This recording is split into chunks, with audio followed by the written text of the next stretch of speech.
11th and 12th arts classes में आपका स्वागत है। आज हम लोग लोकसभा के माध्यम से जो विभिन्न समय काल में जो आपको चुनाव हुई है उन मुद्दों पर हम आप लोगों के बीच बात करने जा रहे हैं। आखिर लोकसभा चुनाव ये है क्या? आखिर लोकसभा चुनाव के माध्यम से हम लोग चुनते किसको हैं और लोकसभा आखिर चुनाव सर्वप्रथम हुई कब थी, इन्हीं मुद्दों को लेकर के हम बात करेंगे। आखिर हमारे राष्ट्र में आखिर चुनाव की आखिर कौन से आयोग या आपको किस माध्यम से चुनाव और कितने वर्षों पर होती है, ये आपको विभिन्न टॉपिक अर्थात बिंदुओं पर हम लोग जिक्र करेंगे। तो हम लोग जानते हैं कि सरकार के यानी इनके जो 3 अंग हैं, इन 3 अंग में अगर हम लोग बात करते हैं तो पहला नाम आता है केंद्र सरकार का। किसका नाम आता है? केंद्र सरकार का। अगर केंद्र सरकार की बात करते हैं और दूसरा नाम आता है आपको राज्य सरकार का। तो केंद्र सरकार की जो चुनाव होती है तो आपको इसलिए हम लोग कहते हैं कि तीसरा था स्थानीय, और अगर हम लोग सरकार की ये 3 अंग और सरकार 3 स्तरों पर ये शासन की विधि भी होती है, लेकिन हम लोग आपको अंग के माध्यम से केंद्र सरकार अर्थात लोकसभा चुनाव। लोकसभा चुनाव के लिए सबसे पहले एक आपको जब आज़ाद हमारा भारत हुआ था 1947 में, स्वतंत्रता प्राप्ति के बाद जब आपको 26 जनवरी 1950 ईस्वी को जो हमारे देश में संविधान लागू हुई, संविधान लागू होने के बाद हमारे देश में आपको एक निर्वाचन आयोग का स्थापना हुआ।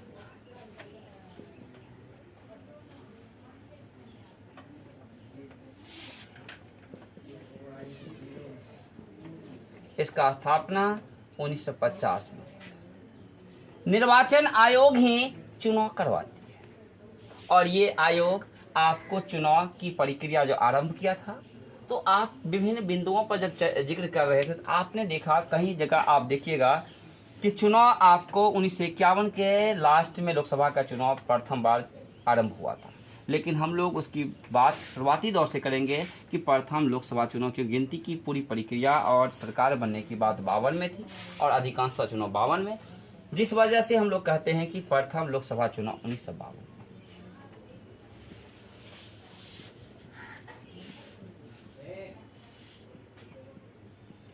1952 में जब प्रथम बार चुनाव हुआ था, उस समय में कई पार्टी ने अपना भाग्य आजमाया था, क्योंकि जब चुनाव होती है तब आपको कोई ना कोई व्यक्ति जो उम्मीदवार के रूप में खड़े होते हैं और कोई ना कोई पार्टी अर्थात अपना भाग्य का फैसला छोड़ देती है जनता पर करने के लिए, क्योंकि जनता ही उसके भाग्य का निर्धारण करते हैं।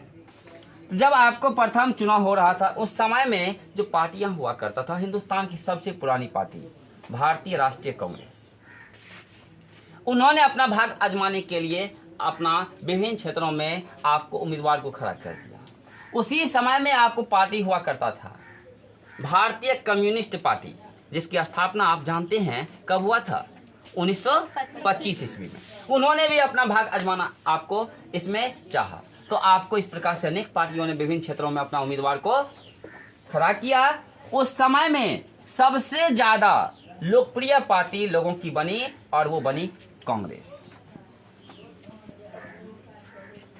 और कांग्रेस पूरे हिंदुस्तान से आपको सफलता प्राप्त किया, जिस वजह से कांग्रेस के नेता आपको नेहरू जी, जिसका आपको पूरा नाम जानते हैं कि पंडित जवाहरलाल नेहरू, ये हमारे भारत के प्रथम प्रधानमंत्री आपको बने। जब आपको नेहरू जी आपको प्रधानमंत्री यहाँ फिर चुनावी माध्यम से फिर से बने, तो आपको इनका कार्यकाल रखा गया प्रधानमंत्री का 5 वर्षों का, अर्थात चुनाव होगी कितने वर्षों पर? 5 वर्षों पर। तो 52 में हुआ, 5 वर्ष जोड़ेंगे तो कितना होगा? 57 में होगा। इसका मतलब आप यहाँ पर बिंदुओं से जान सकते हैं कि द्वितीय लोकसभा चुनाव, आप इसको जान सकते हैं कि ये द्वितीय लोकसभा चुनाव 1957। इसमें भी फिर कांग्रेस की लोकप्रियता रही। इसमें जो आपको द्वितीय स्थान प्राप्त किया था वो भारतीय कम्युनिस्ट पार्टी ने प्राप्त किया था। भारतीय कम्युनिस्ट पार्टी को 16 गो सीट मात्र प्राप्त हुआ था प्रथम लोकसभा। प्रथम बार जो आपको लोकसभा का चुनाव हुआ वो आपको 489 सीटों पर हुआ था, और 489 सीटों में 364 सीट आपको कांग्रेस ने प्राप्त किया था। और दूसरा स्थान प्राप्त किया था आपको भारतीय कम्युनिस्ट पार्टी, जो 16 सीट प्राप्त किया था। लेकिन द्वितीय लोकसभा चुनाव में भी कांग्रेस का ही वर्चस्व रहा और कांग्रेस ने द्वितीय लोकसभा चुनाव में भी आपको सफलता प्राप्त की। तो फिर नेहरू जी क्या बन गए? प्रधानमंत्री बने। फिर आपको तीसरा जब चुनाव हुआ तो आपको इसमें भी 1962 ईस्वी की बात है, इसमें भी कांग्रेस को ही सफलता मिली और फिर नेहरू जी ही क्या बने? प्रधानमंत्री बने। हम यहाँ पर एक आपको ये लोकसभा के बिंदुओं से अलग होकर के बात करना चाहते हैं कि आपको 62 ईस्वी में ही हमारा पड़ोसी देश चीन ने आक्रमण किया हमारे भारत के ऊपर और आपको भारत के जो प्रधानमंत्री थे पंडित जवाहरलाल नेहरू, ये दोस्ती रखे हुए थे चीन से और दोस्त जब हमला करता है आपको एक दूसरे दोस्त के ऊपर तो थोड़ा सा सदमा तो निश्चित पहुंचता है। इस वजह से इस सदमे में नेहरू जी बीमार हो गए कि हम जिससे समझौता किए हुए हैं, जिसका यात्रा यानी दौरा करते हैं उस देश से इस देश से उस देश से उस देश के शासक, और उन्होंने हमारे ऊपर आक्रमण किया, जिस वजह से नेहरू जी बीमार हो गए और ये सदमे से बीमार रहते रहते रहते ये 2 वर्ष भी नहीं चल पाए और ये सदा के लिए संसार को छोड़कर चले गए ऊपर अर्थात मर गए।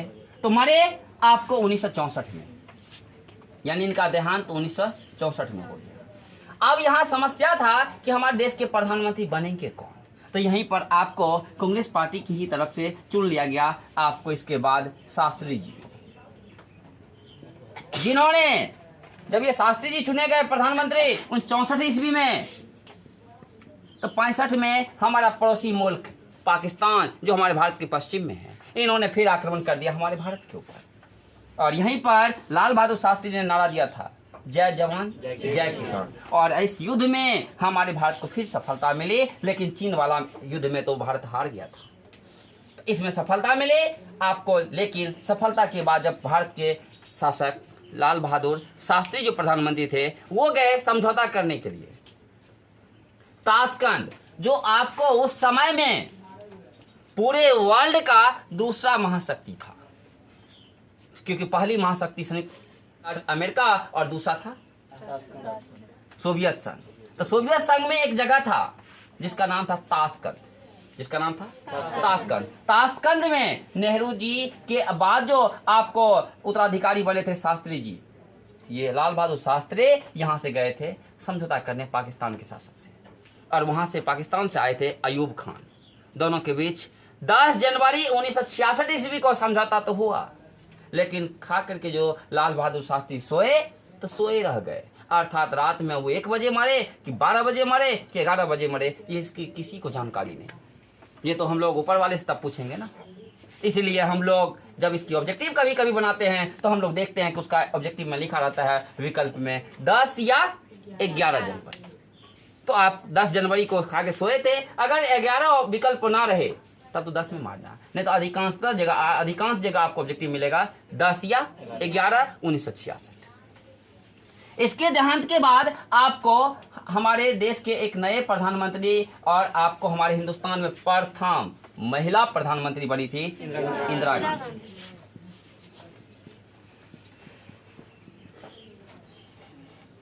और आपको ये बनी 1966 ईस्वी। कब बनी? 1966 ईस्वी में आपको प्रधानमंत्री कौन बनी? इंदिरा गांधी। और 67 में पुनः चौथा लोकसभा चुनाव हो गया। जब 67 में लोकसभा चुनाव हुआ, यहाँ पुनः आपको उसी रुतबे पर आपको चुनाव हुई, लेकिन इस चुनाव में सिर्फ एक व्यक्ति की कमी खल रही थी और वो थे पंडित जवाहरलाल नेहरू का, क्योंकि इससे पहले जितने तीनों लोकसभा चुनाव में नेहरू जी नेतृत्व कर रहे थे ना, लेकिन अब की बार नेहरू जी नहीं ना, लेकिन आपको अब की बार नेतृत्व कौन कर रही थी? इंदिरा गांधी, उन्हीं की पुत्री। लेकिन इसमें भी आपको पूरे भारत से उसको सफलता मिला और पुनः वो आपको जीत गया कांग्रेस पार्टी और इंदिरा गांधी प्रधानमंत्री बन गई। 2 साल ही प्रधानमंत्री रही थे कि राष्ट्रपति के उम्मीदवार की चुनाव को लेकर के हम लोग इसको अगले वीडियो में आपको जानकारी देंगे। तो लेकिन हम लोग यहाँ बात करेंगे कि 1969 में कांग्रेस पार्टी 2 भागों में बट गई, एक सिंडिकेटी कांग्रेस बनी और एक आपको भारतीय राष्ट्रीय कांग्रेस है। तो इंदिरा गांधी को साबित करना था ना कि हम जो भारतीय राष्ट्रीय कांग्रेस रखे हैं क्या वो कांग्रेस मेरा है। इसलिए आपको जब 5वां लोकसभा चुनाव होने लगा 1971 में, तो इंदिरा गांधी यहाँ पे नारा दी, गरीबी हटाओ। क्या नारा दी? पूरे हिंदुस्तान वासियों को लगा कि अब हमारे देश से गरीबी हट जाएगी, अर्थात भुखमरी की समस्या हमारा खत्म हो जाएगा। हम जो है ना ये आज़ाद भारत में तो रहते हैं लेकिन विभिन्न प्रकार की समस्याओं से हम लोग ग्रस्त हैं, ये सारी समस्या हमारा खत्म हो जाएगा एक नए प्रधानमंत्री के माध्यम से। पूरे हिंदुस्तान के लोगों ने भारतीय राष्ट्रीय कांग्रेस को वोट कर दिया, जिस वजह से आपको कांग्रेस की जीत हुई और प्रधानमंत्री पुनः कौन बन गई? इंदिरा गांधी। आपको इंदिरा गांधी प्रधानमंत्री बनी, लेकिन 72, 73, 74 वगैरह आपको आते आते बिहार की स्थिति और पूरे भारत की स्थिति और भी दयनीय हो गई, जिस वजह से बिहार के छात्रों ने उस 74 में आंदोलन किया था, छात्र आंदोलन। तो हम लोग ये छात्र आंदोलन और यहीं पर राष्ट्रीय आपातकाल, अर्थात ये अलग वीडियो बना करके आपको जानकारी हम देंगे। तो आपको इसके बाद आपको 6ठा लोकसभा चुनाव, वही आपातकाल की वजह से चुनाव रुक गई थी, लेकिन आपको 6 वर्ष के बाद फिर चुनाव प्रक्रिया आया, अर्थात हुआ 77। तो आपातकाल जो लागू की थी इंदिरा गांधी, जिससे कि पूरे भारत के लोगों की आपको जो अधिकार था, जिसको हम लोग कहते हैं आज हमारे देश में लोकतंत्र है, लोकतंत्र अर्थात प्रजातंत्र, जिसमें पूरा अधिकार हमको है, वो अधिकार छीन लिया गया था, जिस वजह से पूरे भारत के लोग नाराज हो गए थे और गरीबी हटाकर नारा दी थी, लेकिन गरीबी तो और ला दी थी ना, जिस वजह से इंदिरा गांधी की लोकप्रियता क्या हो गई? कम हो गई। और कम होने की वजह से लोगों ने कांग्रेस पार्टी को 1977 के चुनाव में आपको वोट नहीं किए जा रहा था, जिस वजह से यहां पर कांग्रेस की हार हुई और यहां पर आपको जीत हुई थी जनता पार्टी। और जनता पार्टी की ओर से जब जीत हुई, जनता पार्टी ने अलग गठबंधन बना करके आपको प्रधानमंत्री बनाए, जिस प्रधानमंत्री का नाम था मोरारजी देसाई। हम लोग आप यहाँ पे एक प्रश्न आपसे हम रखते हैं कि हमारे भारत में जब 1952 से चुनाव आरंभ हुआ 77 तक, तो क्या 77 तक सिर्फ किस पार्टी की सरकार रही? कांग्रेस। तो कांग्रेस के अलावा जब कोई पार्टी की सरकार बने तो उसे आप कह सकते हैं गैर कांग्रेस। इसलिए हम लोग कहेंगे भारत के प्रथम गैर कांग्रेसी प्रधानमंत्री कौन? मोरारजी देसाई। और वो कब बने? किस पार्टी से बने? जनता पार्टी से बने।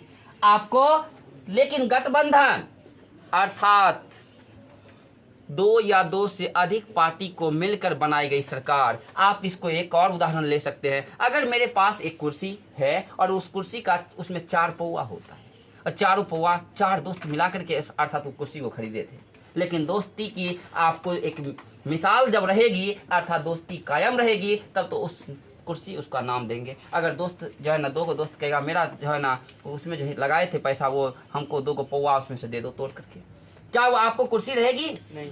जिस वजह से आपको कुर्सी का अस्तित्व खत्म हो जाता है, उसी प्रकार से गठबंधन की सरकार का भी अस्तित्व खत्म हो जाता है जब कुछ पार्टी अलग हो जाते हैं। तो यहाँ पे जनता पार्टी जो गठबंधन में सरकार बनाई थी, कि गठबंधन में से आपको चौधरी चरण सिंह अलग होकर के अर्थात जाके कांग्रेस से मिल गए और कांग्रेस से मिल करके सरकार बना दी। तो गठबंधन आपको चली जनता पार्टी सरकार कब तक?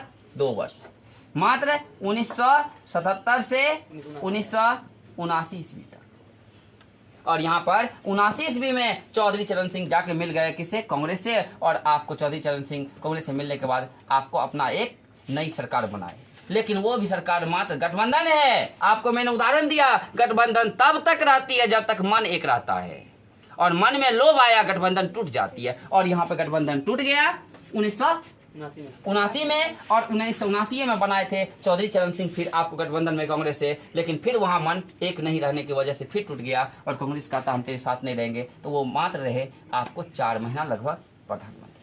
कौन? चौधरी चरण सिंह आपको जैसे हटे तो आपको अर्थात हम लोग कहेंगे कि 7वां लोकसभा चुनाव 1980 में हो गया।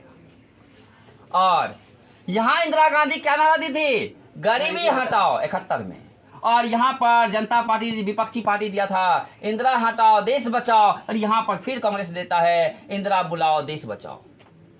तो अब इंदिरा को फिर से बुलाया जा रहा है और इंदिरा अब की बार जीत जाती है और फिर से इंदिरा गांधी की जीत होती है, अर्थात कांग्रेस पार्टी की, और इंदिरा गांधी पुनः प्रधानमंत्री बन जाती है। अर्थात कैमे लोकसभा चुनाव में 7वां लोकसभा चुनाव कब हुआ? इस ऑब्जेक्टिव को भी आपको पूछा जाता है कि प्रथम लोकसभा चुनाव कब हुआ? 1952 में। दूसरा कब हुआ? तीसरा कब हुआ? चौथा कब हुआ? पांचवा कब हुआ? छठा कब हुआ? सातवां कब हुआ? इस प्रकार से आपको ये पूछी जाती है और आपको इसमें फिर कांग्रेस की जीत होती है और प्रधानमंत्री पुनः इंदिरा गांधी बन जाती है। 84 में इंदिरा गांधी का हत्या कर दिया जाता है और 84 में फिर से एक चुनाव हो जाता है और आपको 8वां लोकसभा चुनाव कब?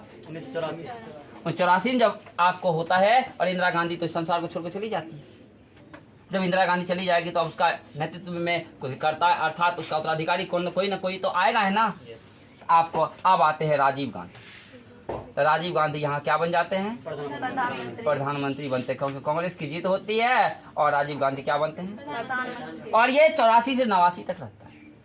89 तक कांग्रेस ने अपना वर्चस्व कायम किया था। सिर्फ बीच में आई थी एक पार्टी, जनता पार्टी। लेकिन 89 के बाद, यानी आपको ये रहे 89 तक, 89 से ही अगर कही जाए तो हम लोग कहेंगे कि हमारे राजनीतिक इतिहास में, अर्थात हमारे राजनीतिक में एक नया युग आरंभ हुआ जिसको कहते हैं हम लोग गठबंधन का युग।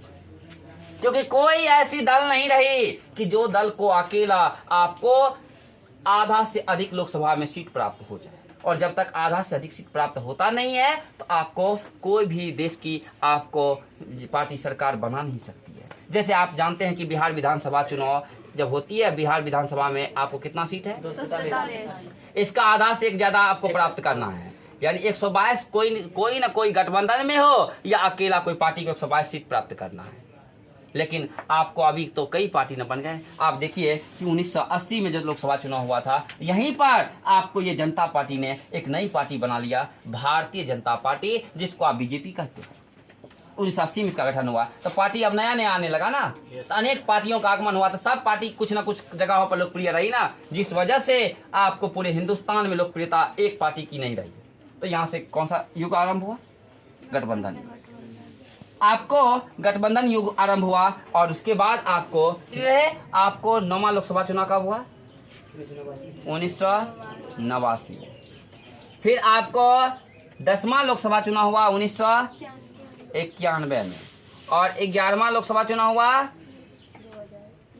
1996 में, और आपको 12वां लोकसभा चुनाव हुआ 1998 में, और आपको 13वां लोकसभा चुनाव हुआ